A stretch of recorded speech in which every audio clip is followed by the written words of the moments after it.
Hi, hello. So I haven't made one of these in a while, but my other two from a long time ago are popping off, so let's get started. I've been seeing a lot of comments on Twitter about shuake and that the ship is abusive or toxic or one or the other or both. So I'm gonna talk about that today. I don't have tea because I already had my tea today, but we're just gonna have another glass right now. Before we talk about whether or not the ship is abusive, we have to talk about what abuse is. Now, if you're triggered by this, I suggest you leave. Abuse is to treat a person with cruelty or violence, especially regularly or repeatedly. Before we actually analyze whether the ship meets that criteria, we have to put it into context. Akechi is an assassin. That is his work, that is what he does. And before we analyze that and put the abuse, whether or not the cruelty or violence of his job falls under abusive, we're gonna put that aside for a minute because there are plenty of other assassins in other TV shows and anime that we'll talk about. Now, his relationship with Akira, outside of the fact that he's an assassin, is actually a pretty decent bond. They're friends. Akechi confides in Akira about multiple things. He even says at one point something along the lines of, if they met earlier,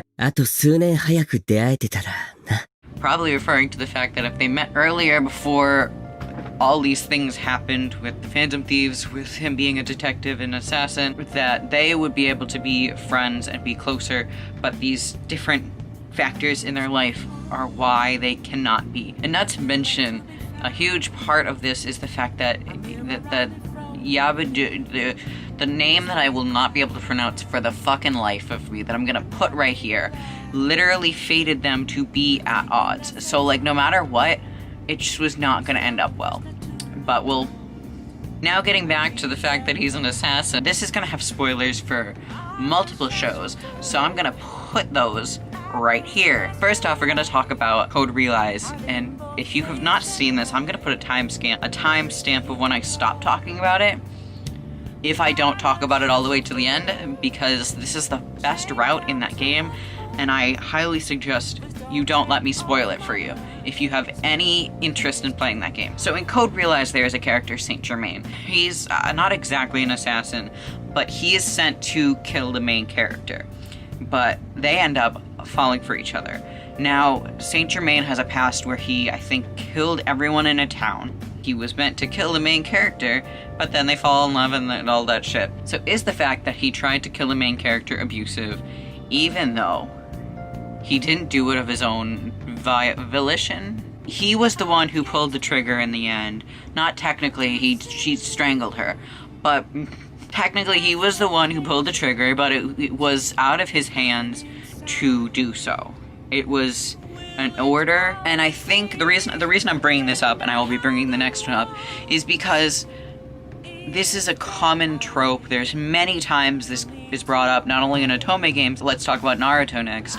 Sasusaku, I mean, it's not the best ship, let's be honest, but it's probably a better ship in Naruto of the canon ones, and Sasuke tries to kill Sakura, and he also does genjutsu, I think, and stabs her through the chest. Now, this is a canon ship. They happen in the end. Is that ship abusive? I mean, it's not the best. He doesn't show up at all, and they have minimal chemistry at best. But my last argument about the assassination thing is it abuse that the kids in Assassination Classroom continuously try to assassinate Koro-sensei, but also he gives them permission to do that?